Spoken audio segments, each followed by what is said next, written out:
Hey dancers and dance fans, you are watching Ballerina Badass. My name is Georgia Reed, and today I am sharing my story of how I got my first company contract and how I lost it.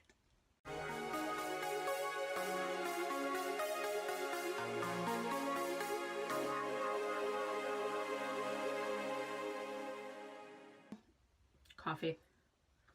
Ever since the age of 14, I was paranoid that it was already too late for my career. I started dancing ballet seriously at age 9. Yeah, at age 9, I said, this is what I want to do. And even though there were other things that I was interested in, that became my main focus. I'm very competitive, and I think that when my ballet teacher told me, well, you can do acting and singing and all these other things later, but if you don't do ballet now, you probably will never get to do it. I thought, oh yeah? Well, I'll show you. With all of my anxiety and everything that I didn't know I even had at the time, I was terrified that I wasn't going to make it.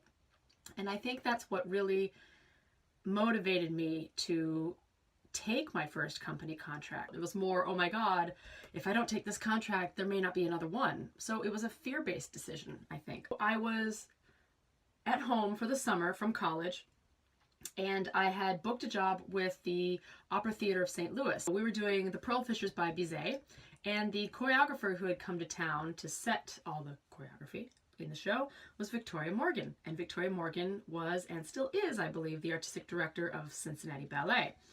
So we hit it off immediately. I don't remember if I auditioned for that first job or not. I think I did, but I was still really excited to get it. And I don't know, everything went really well. I felt really confident in that part. And I think that's part of what got me my first contract, was because I felt confident. I didn't feel stressed. The choreography was fun. I loved the people I was working with. I loved the show, all of it. So I was having a really good time. And I remember Victoria came and said to me, you know, I'd like to offer you a job as an apprentice with the Cincinnati Ballet. And I don't remember if I was their first ever apprentice, but I know I was the only apprentice. It was a really big deal. And I knew that at the time my parents were worried that they couldn't afford another year of college. I was gonna have to probably take a year off and work. And I thought, screw that, here's my opportunity. I knew really nothing about Cincinnati Ballet. I didn't know anything about Cincinnati. I didn't know anything about Victoria. I just knew somebody had offered me a job and I was gonna take it no matter what.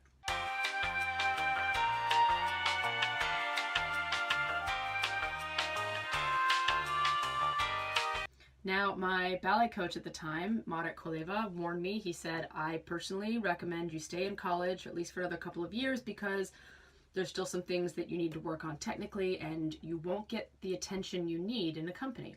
And he was right, actually, you guys. When you're in college, and I know, trust me, for the hardcore ballerina bunheads, I was right there with you guys. I hated the fact that I even had to go to college at all. I was so miffed. I thought, God, I'm not good enough just to get into a company by 16, just to be discovered or whatever. And I wasn't that dancer. I did college for a year, but I was dancing the whole time. And I was also coaching privately with my ballet coach. He was amazing. But when you're in a company, you don't. It's sink or swim in a company, you guys. It really can be that way. And you need to find more mentors and more friends and more family that you can surround yourself with, especially in the first few years that you're there, I think, to help you get established.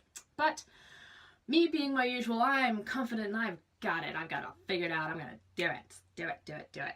So I said yes to the contract, no to Mr. Koleva, and no to other people's, warnings and suggestions and things. And I was like, I'm doing it. So I moved to Cincinnati, and my parents, they did everything they could within the powers of what they knew to help me. And again, I really tried to come off as a confident kid at all times. I think a lot of times for me, one of my big problems was that I would pretend to be so confident, but underneath it I was terrified. And I wish that I'd had the inner self-strength and self-confidence to back up what I was putting out there. But everyone says fake it till you make it, so I was like, fake it till you make it. I moved into a studio apartment. No, it was a one-bedroom, sorry. It was a one-bedroom apartment. It was really nice in, what was that place called? I don't remember. Cincinnati Heights? Clifton Heights. It was called Clifton Heights, yeah. So moved into Clifton Heights in an apartment complex there, and I didn't have any roommates. I would recommend, especially your first year, find roommates if you can, because then you have people to talk to, even if it's just someone to occasionally bicker with. It's something outside of the company and something outside of yourself. for me, being such an anxious person and being so hard on myself, I would go home every night after rehearsal and ruminate on the day, worry about the day, what I had done wrong.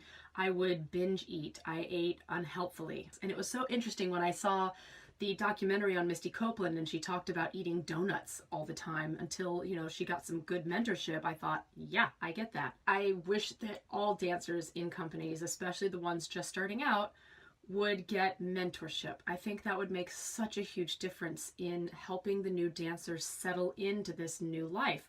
You know, we train and train and train for our technique and our, you know, our legs extension and our turns and all that, but no one really helps prepare you for the politics of dancing in a company. And I had no idea how they work. I started and I was terrified, you guys. I didn't know anyone there. There was this atmosphere of fear there. And I started finding out very quickly that a lot of the dancers seemed kind of jaded and just kind of negative. I didn't like that, you know, and maybe it was my perspective, because I remember one girl, I was telling her about my perspective on life and how much I just loved to dance and what I wanted to do. And she gave me this look like I was a piece of slime on the side of a tree. And she said, "You're so positive." Like, ew. You know what I mean? I thought, dang, man, okay. Sorry for being positive. But in hindsight, maybe I didn't come off as authentic. You know, maybe she smelled that underneath it I was really scared. And maybe that's what she was reacting to. I don't know. The first 6 months I was there, I was so scared that I hid in the back of class every day. I wore big, baggy plastic pants to try and lose more weight because I just hated my body and didn't like it. But I wasn't doing, you know, good, healthy work. And I was pushing myself in unhealthy ways. And lo and behold, right before Nutcracker, I got a stress fracture in my left foot. So I didn't know how to handle that. Guys, I'd never had an injury before. Well, okay, I had maybe like one sprained ankle during a Boston Ballet summer camp, but nothing serious like this. I didn't know how to handle it. I think I went to the doctor to get it x-rayed, but you can't see stress fractures. It would have taken 5 weeks in a boot to heal it. That's it. All I needed was for someone to tell me, hey, this is what's going on. Put it in a boot for 5 weeks, you'll be fine. I'm sure there might have been people there telling me take time off, but everyone was so scared, and I was scared. If I didn't keep dancing, I was going to lose my job with this company, which I ended up doing anyway, guys. That's the funny thing. And so it would have been better for me to just take care of myself and not worry so much about the contract. One of the things I noticed was that a lot of the dancers were very negative towards the artistic director. They often had really mean things to say about her. They didn't like her choreography.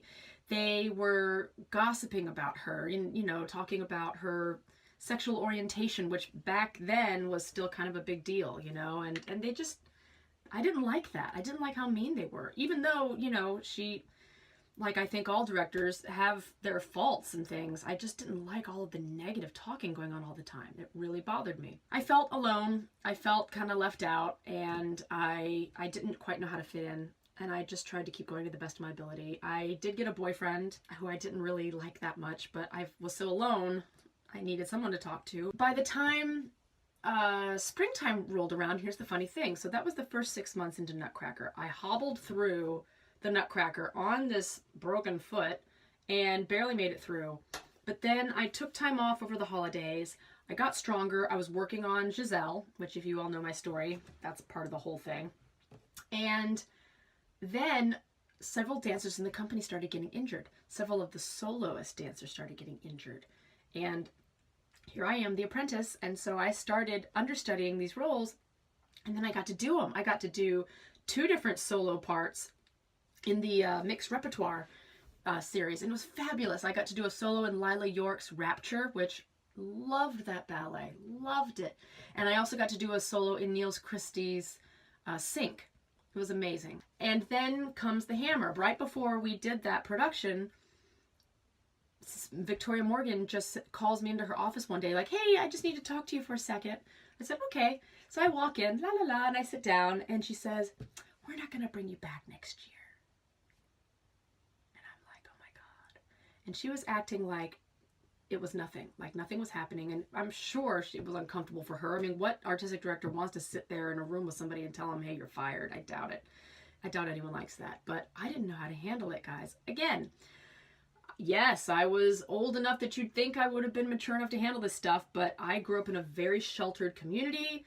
I was not prepared for a lot of this stuff, and all I knew how to do was dance, not how to handle the politics. So I was devastated, but I soldiered on. I pretended like I hadn't been fired. They actually had a piece of paper up on the board saying who wants to renew their contracts next year, and I put my name up there because I didn't want anybody to know I'd been fired. And man, some of the other dancers were mad. I heard gossip that some of them were like, oh my God, she sucks. I can't believe she got taken back. Blah, blah, blah. And I was like, not my problem. I'm just going to keep on going as if. And I think I actually went back in and asked Victoria if I could, could get my job back. And she still said no. So I was like, fine. So I just kept working. And I got better and I got stronger. And by the time the performances came around, Victoria did not let me go home to perform Giselle, which is a whole nother story and a whole nother bit of drama. That went down. I lost my virginity. I can't even talk about that, you guys. I don't even want to talk about that part. I just don't. I don't know. I mean, maybe another day, but it wasn't healthy. And it wasn't for the right reasons. I think I did it more to punish myself for losing my job with the company, which is really twisted. And I know, therapy. We've got the foot injury, we've got the being laid off, we've got the not getting to do Giselle, and the personal drama. And all of that mixed together, by the time we did the performances where I got to do those 2 solo roles and I was kicking so much butt, then they start saying, hey, we might want to bring you back. And I'm like, no, thanks, but no thanks. I was done. The attitudes of the dancers in that company, I didn't jive with them. I didn't like the way I was treated. I didn't like any of it. I wanted to move on.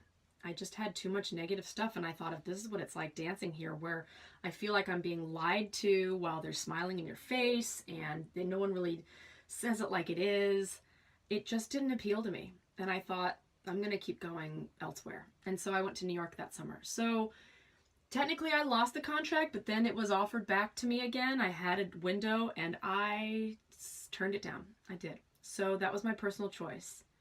And for years I struggled with that. I think even to this day, there's still moments where I go, what would have happened if I just stayed there? But I wouldn't be who I am today. And maybe it was a big mistake. But I'd like to think that the tough thing for me is I am one of those people who believes in justice, and I believe in integrity. And if something feels like it's unjust, I won't stand for it. So I'd say takeaway advice for you guys is you need to know yourself, and you need to know what kind of person you are. Are you the kind of person that can fit into company culture? And company culture means knowing your place, knowing where you fit in. Some people will break the rules and get away with it, and some people will break the rules and get punished for it. You'll see it. It's really weird. You might be the director's favorite, you might not. I happen to be one of the director's favorites, and I still ran into problems. It just, you never know. And you have to find your kind of crazy. I learned so much that year, and it really shaped who I am today. But overall, my goal now is to just share all of this information with you guys and then let it go and move on, because life is just too short, you know? And if I ever do dance in a company again, for me, I'm going to make sure it's a place where every day I want to get up and go to work, you know? Yes, there are hard days, especially in dance where you're tired, your body doesn't want to do what it wants to do, whatever. But believing in the repertoire that they're doing, believing in the director's vision, having a tribe of friends around you who, you know, like a family that you love. You don't love everybody. I mean, and it's like family. You're going to have days where there's squabbles, but you feel like you belong. I think those are important elements. So I recommend that to all of you guys. I would definitely say if you're trying to get a company contract, it's not enough just to be skinny and have legs for days. I am living proof. I got 3 contracts, and I did not have wicked extension or multiple turns, but I had pizzazz, I had technique, and I had discipline. And I worked my ass off. And I think that that's what ultimately, you know, helped me with my career. I would love to know what you think about this. Do you think I made the right decision? How would you have handled all of this stuff? And there's so much more drama that I didn't even go into, but I want to hear your thoughts. Put them in the comments below. What are your questions, concerns? Are you trying to get into a company, or did you dance in a company and you have a story you want to share about it? Tell me everything. If there's any artistic directors who happen to watch this video, I can only imagine what a hard position you must be in trying to run a company, both from the financial side and the artistic side.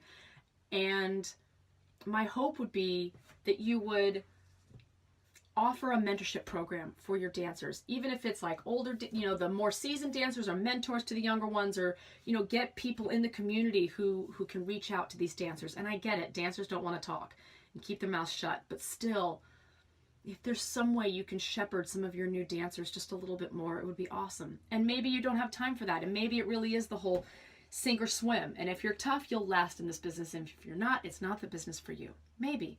But I think that there are a lot of really fantastic dancers out there who just maybe need a little bit more nourishment and encouragement. I mean, that's what Misty Copeland got. It looked like from that documentary, if she hadn't had those people backing her up, mentoring her, which the artistic director helped get for her, she might have ended up a casualty too. Thank you all so much for watching. If you haven't checked out my merch page, I've got my mug, Ballerina Badass, never give up, never stop dancing. I love it. There's mugs and sweaters and water bottles, yumminess. So be sure to click on that up on my channel banner. Be sure to like, subscribe, and throw shade and all that stuff. Whatever you want to do, I don't mind. I love it. Bring it on, bring it on. But you've been watching Ballerina Badass. My name is Georgia Reed. Never give up, never stop dancing. I love you all. Toy, toy, toy.